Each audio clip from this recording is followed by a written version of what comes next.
Nobody warns you about the paperwork. That is what I keep coming back to, 2 years on, sitting in my sister's spare room in Nottingham with a credit file that reads like a catalog of disasters I did not cause but cannot escape.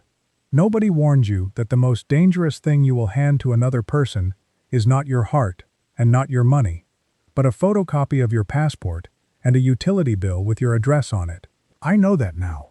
I wish someone had told me before I handed that envelope to Ing across a table in a coffee shop near Chatuchak Market and watched her put it in her bag and smile at me. I am 59 years old. I taught secondary school science for 30 years. Chemistry mostly. Some physics in the later years when the department was short-staffed. I spent 3 decades teaching teenagers to question what they saw, to ask why, to test a hypothesis before accepting it as fact. Litmus paper, combustion reactions, the controlled experiment, the lab safety rules. Question everything you observe. Record your results precisely. Never assume the outcome before the data comes in. I said some version of those sentences probably 10,000 times over the course of my career. And then I went to Bangkok on a package holiday in the spring of 2022, met a 23-year-old woman in a shopping mall near Mo Chit Station, and handed her the documents she needed to open 6 credit cards in my name without questioning a single thing. 30 years of teaching the scientific method. I want you to hold that thought for the entirety of what I am about to tell you. I retired in July 2021. 30 years is a long time to do anything, and by the end I was tired in a way that sleep does not fix. The kind of tired that lives in your bones and follows you around. My parents had both died within 18 months of each other in 2019 and 2020, and between the grief and the pandemic lockdowns and the exhaustion of teaching remotely on a laptop in my kitchen, I emerged from 2021 feeling like a man who had been carrying something very heavy for a very long time and had finally been allowed to set it down. I had my teacher's pension, which gave me about £1,400 a month, and I had £168,000, my parents' house, sold after probate, split with my sister. It was the most money I had ever held in my life. I had no real framework for it. I was a secondary school science teacher from Nottingham. I understood ionic bonding and the periodic table. I did not understand investment portfolios or offshore accounts or what a credit score actually meant in practical terms. I put £168,000 in a savings account and tried not to think about it too hard. The Thailand idea came from a colleague, a history teacher named Neil, who had taken early retirement 2 years before me and spent several months traveling before settling in Chiang Mai with a woman he had met there. He showed me photographs on his phone one afternoon in the staff room, during what turned out to be one of my last terms, and said it was the best decision he had ever made. The cost of living, he said. The warmth. The food. The people. He talked about it with a convert's enthusiasm that I found slightly embarrassing at the time, and retrospectively wish I had found more suspicious. I booked a 2-week holiday to Bangkok for April 2022, telling myself it was just a look, just research, not a commitment to anything. I want to describe Bangkok in April accurately, which means I have to say it was overwhelming, and I loved it anyway. I am not a person who adapts easily to new environments. I like routine. I like knowing where things are.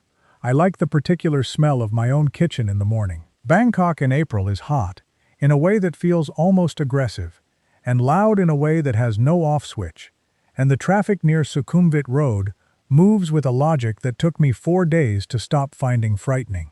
But there is something about the city that got under my skin in a way I did not expect. The food markets that materialize on pavements after dark. The temples you find around corners when you are not looking for them. The particular quality of the light in the early morning before the heat arrives. I had booked 2 weeks, and by the end of the first week, I was already extending it in my head to a month.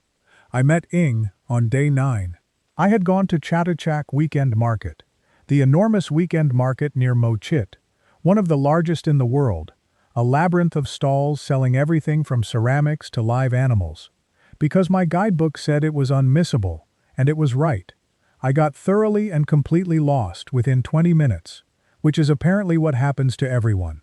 I was standing in one of the covered sections, looking at a map on my phone that was not helping, when a voice said in very clear English, "You look lost, can I help?" Her name was Ing. She was 23 years old. She was shopping at the market on her day off from her job at a mall near Ratchadaphisek Road, where she worked in customer service at one of the retail concourses. She helped me find the ceramics section I had been trying to locate, and we walked together for perhaps 40 minutes, and she was knowledgeable about the market and funny about it in a dry way that surprised me, and she suggested a noodle restaurant nearby for lunch, and I said yes because I was hungry, and because, if I am being honest with myself in a way I was not being honest with myself at the time, because she was 23 and beautiful and paying attention to me in a way that nobody had paid attention to me in a way that nobody had paid attention to me in a way that no— I want to be honest about that part. I am 59 years old. I was not married. I had been, briefly, in my 30s, and it had ended without drama, but with considerable sadness, and I had not really been in a serious relationship since. I am not someone who talks easily about loneliness, because I spent 30 years in a school with several hundred people, and the concept of being lonely while surrounded by that many humans seemed like a self-indulgence. But the retirement had been quieter than I expected. The phone rang less. The days had a lot of empty space in them. And Ing, 23 years old and laughing at something I said over noodles in a side street near Chatuchak, made the empty space feel temporarily filled. We exchanged numbers. She texted me the following morning with a restaurant recommendation near my hotel, and I went, and it was excellent, and I texted her to tell her so, and she replied with a laughing emoji and a suggestion for the following evening. By the end of my second week in Bangkok, we had spent parts of 5 days together. She showed me the flower market at Pak Klong Talat before dawn, the kind of thing you only know about if you actually live somewhere. She took me to a temple in the Thonburi district that was not in any guidebook I had found.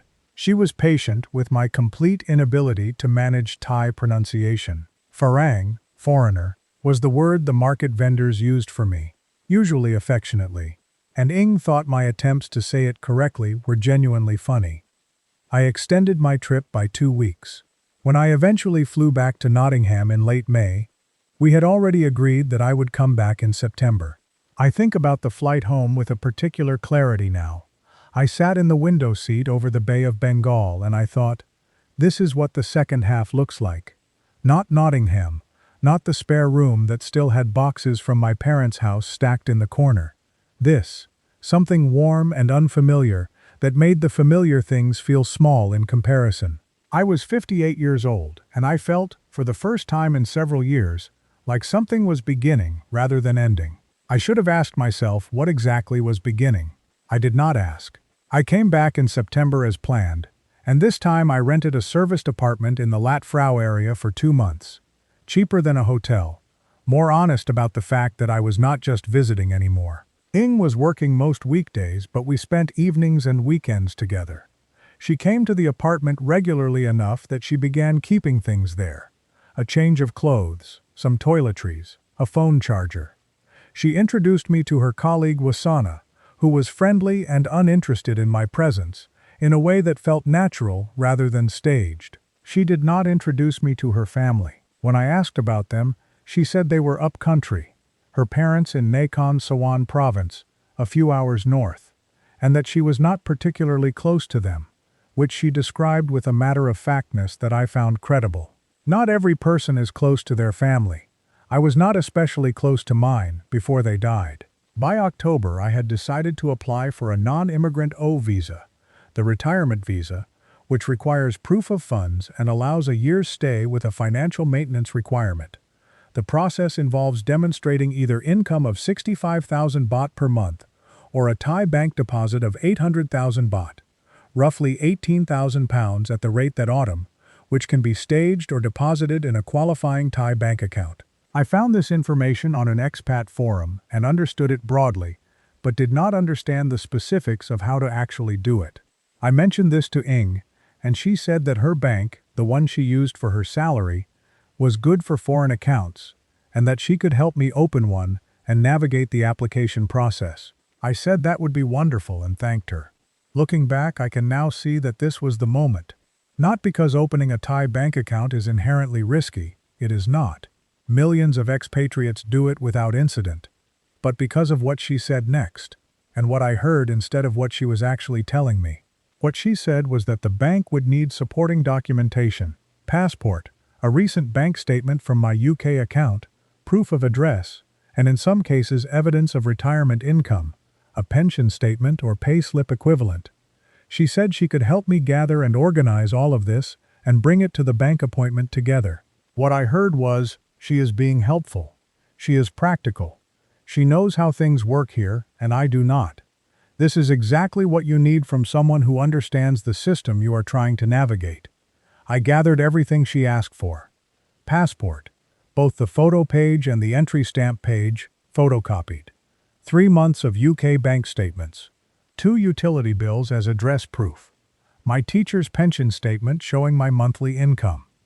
I put all of it in a manila envelope and brought it to a coffee shop near the Chatuchak area on a Thursday afternoon in late October, and I handed it to her across the table, and she put it in her bag, and she said she would make an appointment at the bank for the following week.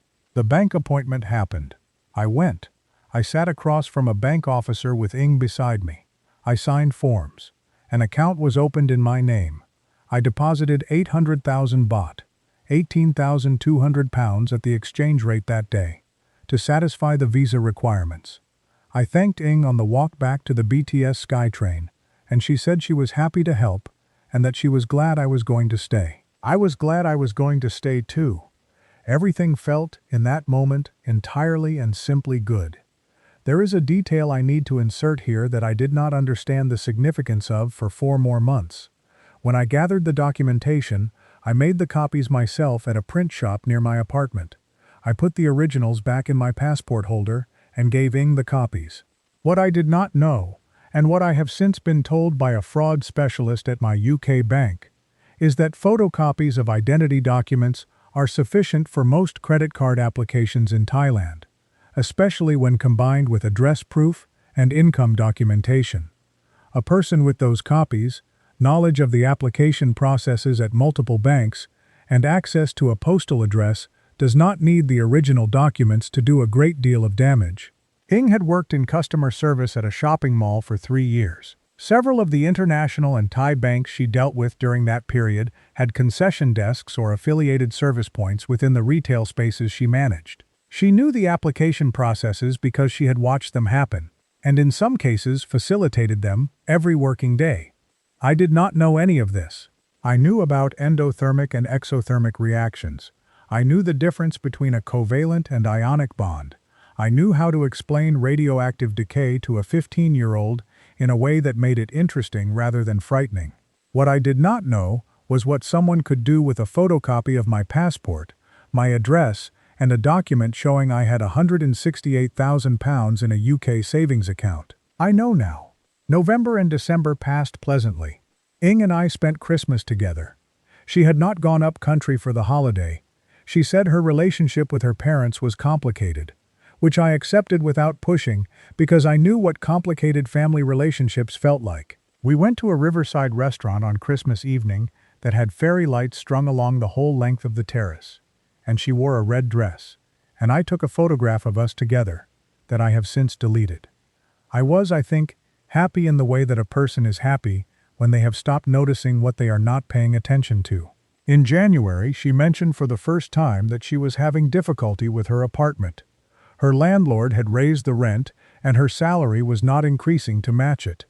She said this without any particular emphasis, not framing it as a request, just as a thing that was happening in her life. I said I was sorry to hear that, and suggested she look at other areas. Ratchada, Bang Su, places that might be cheaper. She nodded and said she would. A week later she mentioned it again, adding that she had looked and that everything decent in her price range was far from her job. I offered to help her cover the difference for a few months while she sorted it out. It was 3,000 baht a month, roughly £70. It felt like nothing. I did not register it as the first in a sequence. In February, she had a problem with her phone. The screen had cracked and a repair would cost 4,500 baht, and she did not have it spare until her next salary. I gave her the money. In March, her colleague Wasana was getting married, and Ing needed to contribute to a group gift and also to buy an appropriate outfit, and she was short by 8,000 baht. I gave her the money. I am not telling you about these amounts because they represent significant financial harm. They do not, in isolation. I am telling you because I want to be accurate about the process. Each one was small. Each one had a story. Each one came with a grateful response that made me feel generous rather than depleted. And none of them prepared me for what was happening simultaneously, invisibly, in a set of credit files I did not know existed.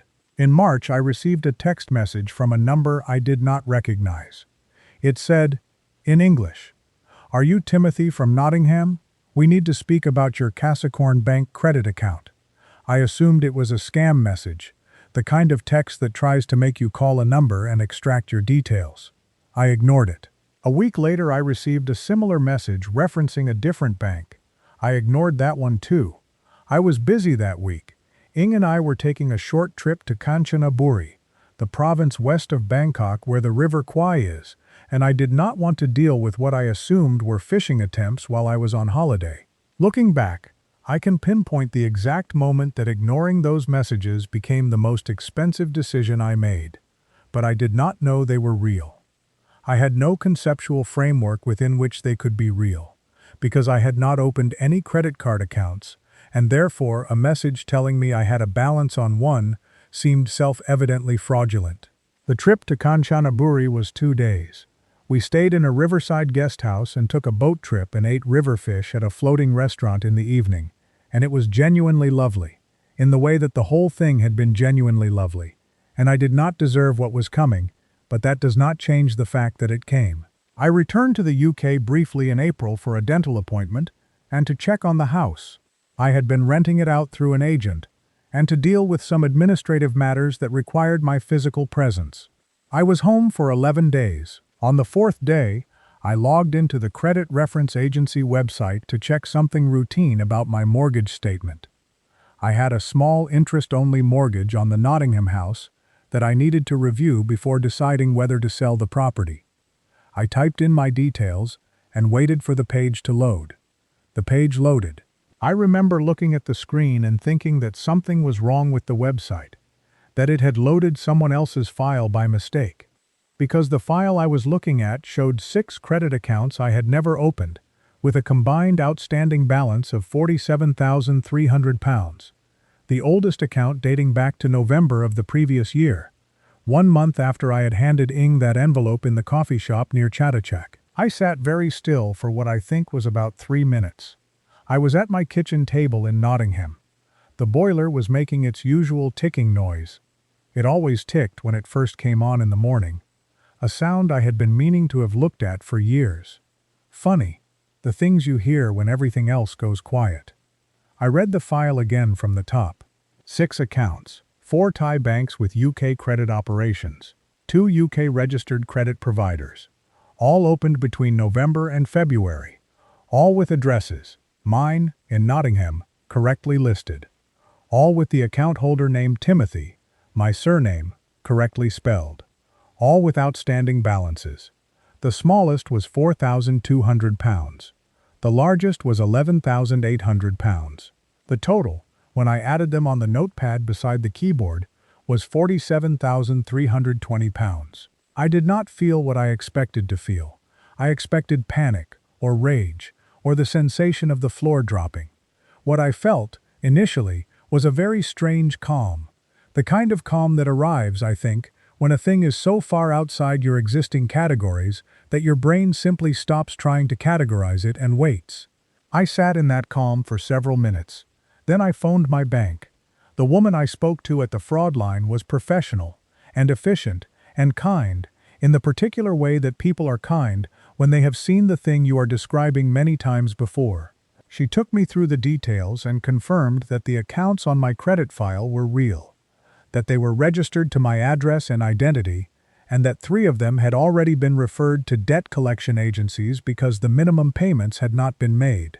She advised me to file a report with Action Fraud immediately and to contact each of the lenders directly. She said that identity fraud of this type, where documents had been used to open accounts without consent, was unfortunately common, and that there was a process for disputing the accounts and seeking removal from my credit file, but that the process would take time.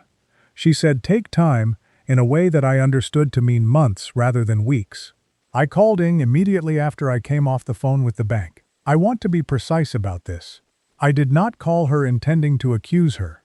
I called her because I had been defrauded, and she was the person I was in a relationship with, and she was in Bangkok, and I was in Nottingham, and I needed to tell someone what had just happened. I needed, I think, someone to tell me it was going to be all right. She answered on the third ring. She said, "Timothy, how is home?" And her voice was warm and entirely normal, and I said I needed to tell her something, and I told her what I had found. There was a silence that lasted perhaps 4 seconds. Then she said, "That is very bad. Someone must have stolen your information. Did you lose your wallet?" I said no, I had not lost my wallet. I said the accounts had been opened starting in November, and that the address and identity details used were correct in every particular, and that I needed to ask her directly whether she knew anything about it. She said, "Why would I know? I helped you with your bank account. I don't know about these other things." I said that she was the only person in Bangkok who had access to my documents. She said, "Timothy, I think you are upset and not thinking clearly. This is not about me. You should call the police." I want to describe the quality of that response because I think it is instructive. It was not the response of someone caught.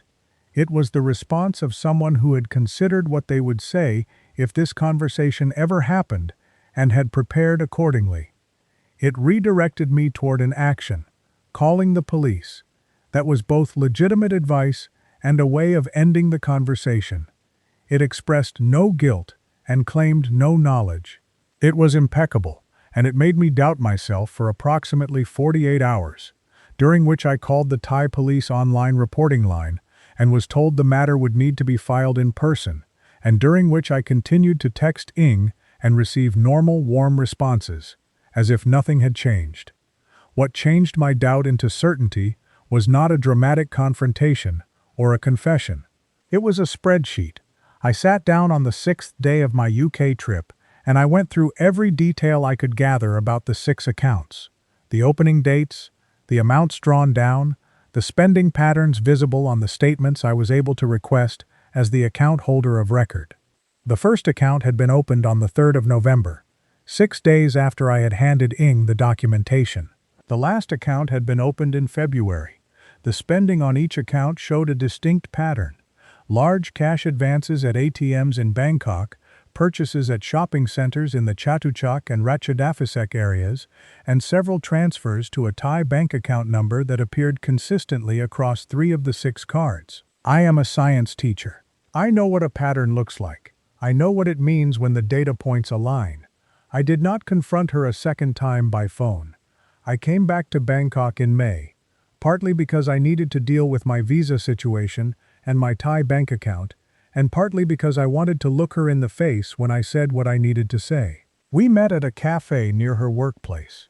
She was wearing a cream-colored blouse and she ordered iced coffee, and she looked, to all appearances, entirely comfortable. I put a printout of the credit file on the table between us. I said, "I know it was you." She looked at the printout for a long time.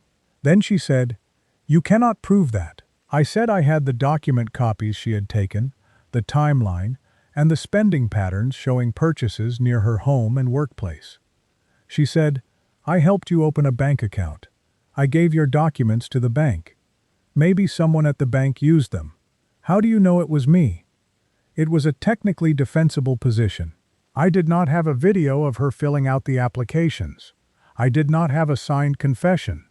What I had was evidence that circumstantially pointed in one direction, with enough force that the direction was not really in question, and a counter-narrative that was plausible enough to make prosecution difficult. I had already been told by Action Fraud that cross-jurisdictional identity fraud cases involving Thai banks and UK credit files were among the hardest category of cases to prosecute successfully, and that the odds of recovering funds already spent were very low.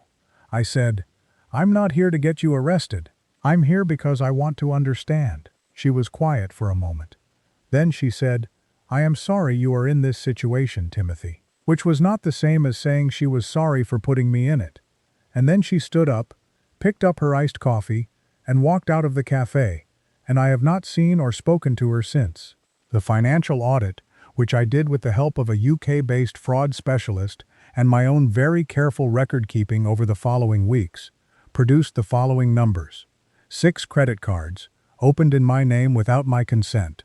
Total credit extended, £51,000. Total amount drawn down and spent, £47,320. Of that, £29,800 had been taken as cash advances. £11,400 had been spent at retail locations, principally in Bangkok malls. £6,120 had been transferred electronically. The accounts had been in default for between 2 and 5 months by the time I discovered them, meaning my credit file had taken damage that the specialist said would take a minimum of 6 years to fully resolve, even if all the accounts were eventually successfully disputed. The amount I was personally liable for, pending the dispute process, was unclear, but the specialist advised me to expect to spend between £3,000 and £5,000 on legal and administrative costs, regardless of the outcome, and that some portion of the debt might remain attached to me if the lenders refused to accept the fraud evidence. My sister, when I told her, said very little. She is not someone who says a great deal when she is upset. She goes quiet in the same way our father used to go quiet. She made tea, and we sat in her kitchen, and she put her hand over mine for a moment without speaking, which is the most useful thing anyone did for me in the immediate aftermath. My friend Neil, in Chiang Mai, said on the phone that he was sorry and that he had heard of similar things happening, but had never known anyone it happened to personally. He did not say I should have been more careful, which I appreciated, because I was already saying it to myself with considerable force. What I find hardest, not the fraud, but what sits alongside it, is the question of what was real. 11 weeks from the coffee shop at Chatuchak to the manila envelope. 11 weeks of evenings together, and the flower market before dawn, and the Christmas dinner by the river, and the 2 days in Kanchanaburi, with the fairy lights reflecting off the water. I keep trying to locate the exact point at which performance became indistinguishable from authenticity, and I cannot find it. Maybe some of it was real. Maybe none of it was. I have no methodology for testing it, and the data is too contaminated to analyze cleanly. That is, I think, the most honest thing I can say. I am back in Nottingham now. I am living in my sister's spare room because I sold the Nottingham house. I needed the liquidity to deal with the legal costs and to manage the period of having 6 disputed debts sitting on my credit file, making it impossible to rent anywhere independently. The teacher's pension comes in each month. I have approximately £103,000 remaining of the inheritance after the house sale costs and the fraud aftermath expenses. Less than I had, more than nothing. I am 59 years old, and I am solvent, but I am not where I expected to be, and the distance between the two is not entirely measurable in financial terms. I have been through the dispute process with 4 of the 6 lenders. 2 have accepted the fraud evidence and removed the accounts from my file. 2 are still under review. The remaining 2 are with a specialist solicitor, who believes we have a strong case, but has advised me that strong cases can still take 18 months to resolve. I check my credit file every few weeks. The numbers are moving in the right direction, slowly. Let me tell you what I have learned, because I think it is the only useful thing that comes out of a story like this, and I want to say it clearly. The documents you use to prove you exist, your passport, your address, your income, are not bureaucratic formalities. They are the skeleton of your financial identity, and in the wrong hands they are enough to build a shadow version of you that can spend money you have never agreed to spend and damage your financial standing for years.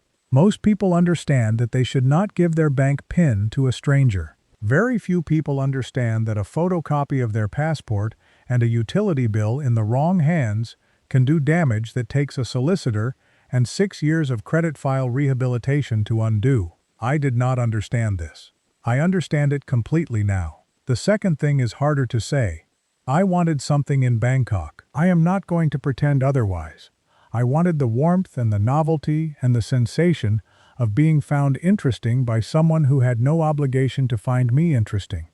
And I was willing to lower the vigilance that I would otherwise have maintained in order to keep that feeling available. I handed over documents that I should have guarded, because guarding them would have required me to treat the situation with a skepticism that would have made the situation feel less good.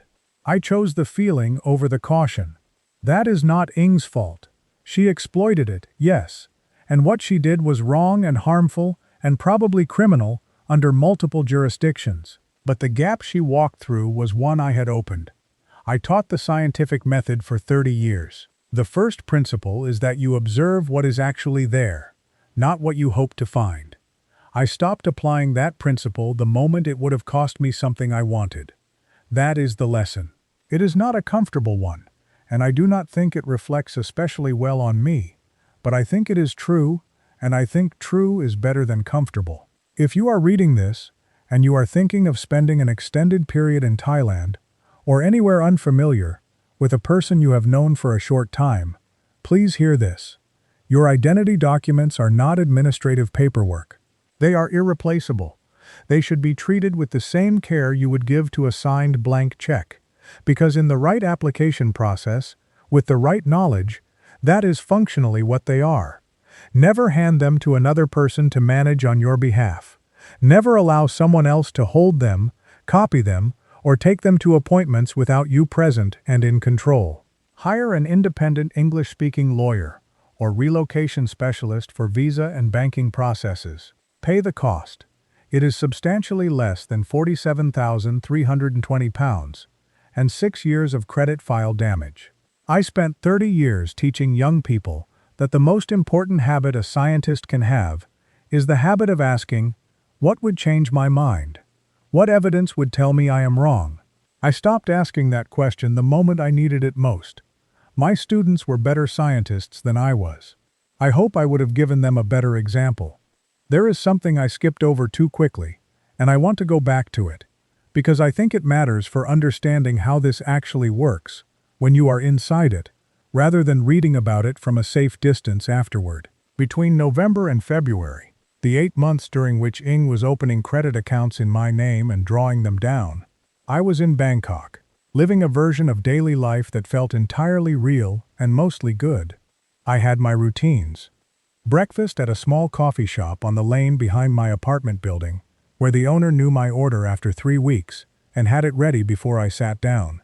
A walk along the canal path in the early morning before the heat became serious.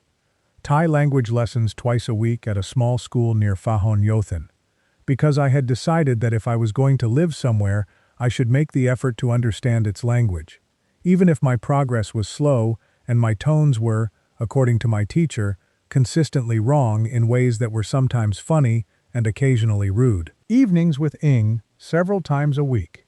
Weekends exploring the city. This is important. I was not distracted or disengaged. I was paying attention to my life. I was checking my UK bank account online regularly, and it was fine. The pension coming in, the rental income from the Nottingham house coming in, my regular withdrawals for living expenses going out, everything behaving as it should. What I was not doing, because I had no reason to, was checking a credit file that I did not know had been activated into a separate and parallel financial existence. The fraud was not happening in the accounts I was watching. It was happening in accounts I did not know existed. That is the architecture of it. The clean version of your finances continues undisturbed, which gives you no signal that something else is occurring in a set of files you have no visibility on.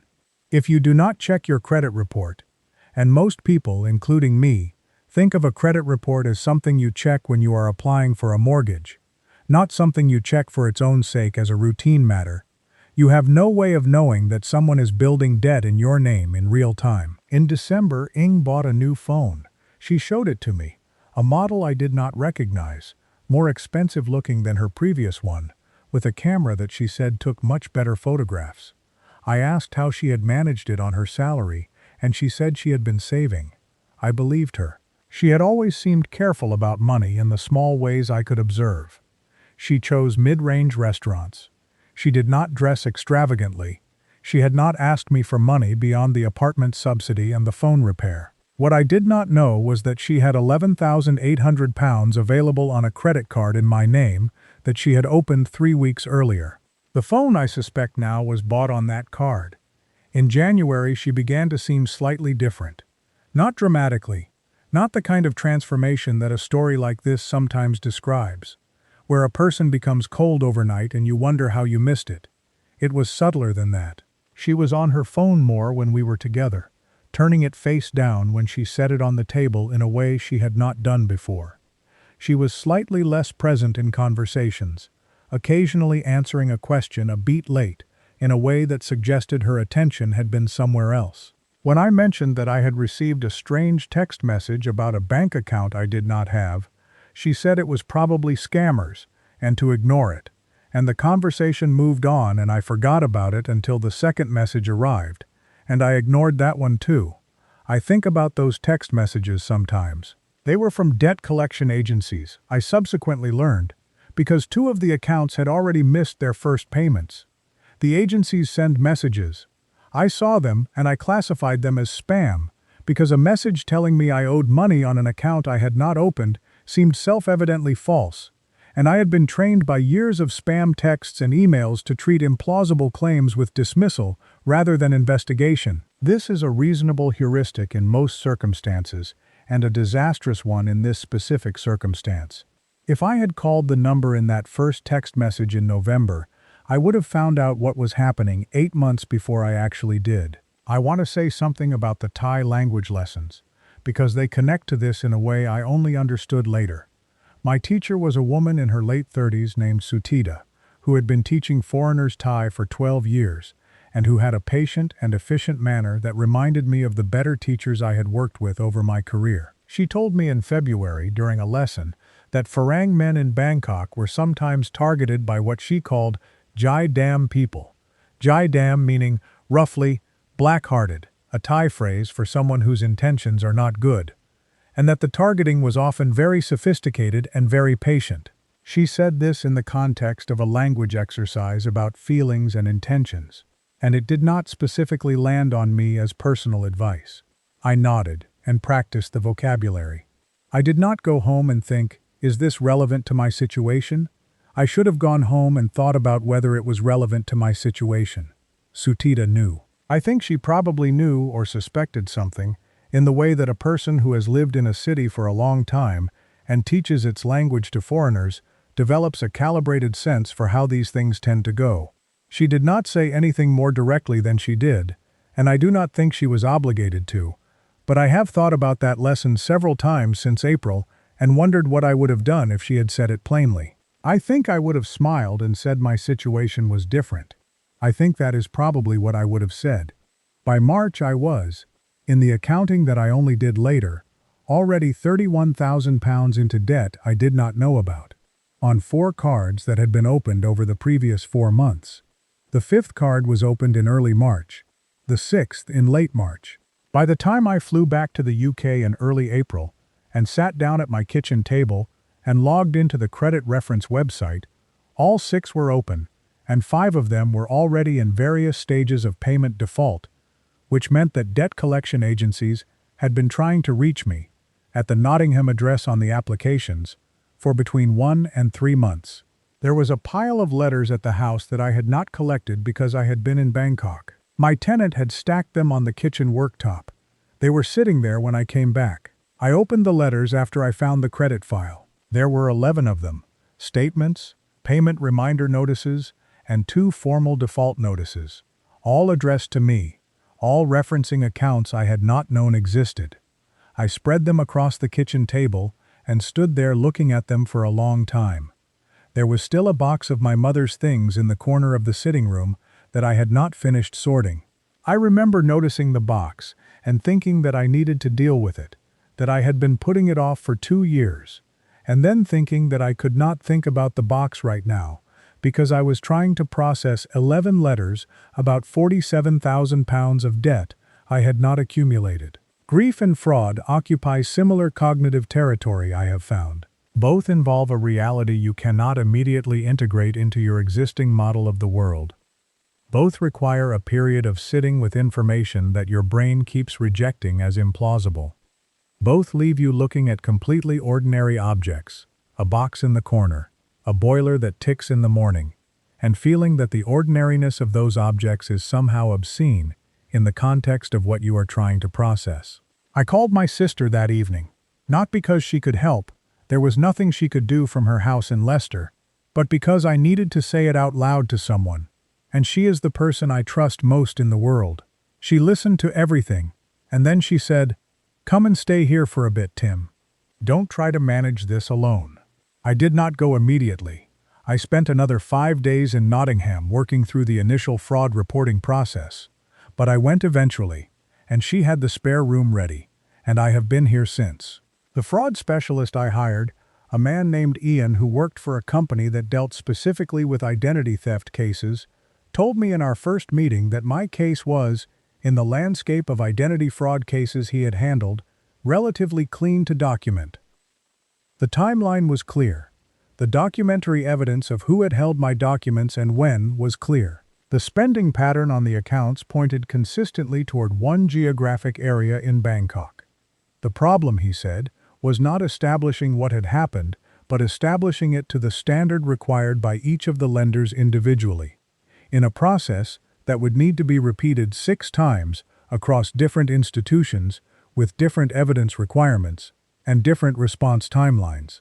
He said to expect the process to take the better part of a year for the straightforward cases and potentially 2 to 3 years for any lenders who chose to dispute the fraud claim. He was right about the straightforward ones. He may yet be right about the others. I filed a report with Action Fraud in the UK. I filed a report with the Royal Thai Police through their online portal, which generated a reference number, and, to date, no further communication. I filed a data subject access request with each of the 6 lenders, which gave me full details of the applications, the documents submitted, the addresses used, the dates. The documents submitted in every case included a photocopy of my passport and either a utility bill or a bank statement as address proof. In 3 of the 6 cases, the income documentation was my teacher's pension statement, which I had included in the envelope I gave Ing for the bank account application. In the other 3, a different document had been used, a format I did not recognize, which Ian told me was likely a fabricated employment reference, which is apparently available to order from certain services in Bangkok for a modest fee. The total damage by Ian's calculation was as follows. Credit extended across 6 accounts, £51,000. Amount drawn down, £47,320. Direct cost to me in fraud recovery, approximately £4,100 in legal and specialist fees. Impact on credit score, significant, with formal defaults on record across multiple accounts that would affect my ability to obtain credit, rent property, or in some cases, pass employer checks for a period of between 4 and 6 years, even with the successful fraud dispute. Total financial impact when all factors were included, somewhere between £51,000 and £60,000, depending on how the remaining disputes resolved. I have £103,000 remaining of the £168,000 I brought to Bangkok. Of the missing £65,000, approximately £47,000 is accounted for by the credit fraud and its recovery costs. The rest went on living expenses, visa fees, Thai language lessons, the Kanchanaburi trip, the Christmas dinner by the river, and 11 weeks of believing I was building something real in a city I genuinely loved. I am not sure how to account for those things. They felt real at the time. The money for them is genuinely gone. I am going to say something now to anyone reading this who is planning to spend extended time in Thailand, or anywhere unfamiliar, as a newly retired person with savings. Not because I think Thailand is uniquely dangerous, it is not. Fraud happens everywhere. But because the specific combination of circumstances that made me vulnerable is probably more common than people think. The first thing is this: guard your identity documents as if they are the most valuable things you own, because in terms of the harm that can be done with them, they are. Do not give copies to anyone you have known for less than a year. Do not give them to a romantic partner to manage on your behalf, regardless of how fluent that partner is in the local systems, and regardless of how much more convenient it would be to let them handle things. Hire a professional, an immigration lawyer, a registered relocation consultant, a licensed banking agent. Pay the fee. The fee will be small relative to the cost of not paying it. The second thing, check your credit report every month. Not just when you are applying for something. Every month, as a routine. In the UK, you can do this for free through the main credit reference agencies. It takes 5 minutes. If someone opens a fraudulent account in your name, you will see it within weeks rather than months, which is the difference between catching a problem early and discovering 8 months of accumulated debt that has already gone to collection. The third thing is the one I find hardest to say, but I think it is the most important. Be honest with yourself about what you want and how that wanting is affecting your judgment. I wanted something in Bangkok. Connection, warmth, the sensation of a second chapter that looked nothing like the first. That wanting was legitimate. It was also the precise mechanism that was used against me. The gap between what I wanted and what I was willing to question in order to keep wanting it was the gap that made everything else possible. Every red flag I did not investigate was a red flag I did not investigate because investigating it would have cost me something I was not willing to give up. That is not Ing's doing. That is mine. I turned 59 last month.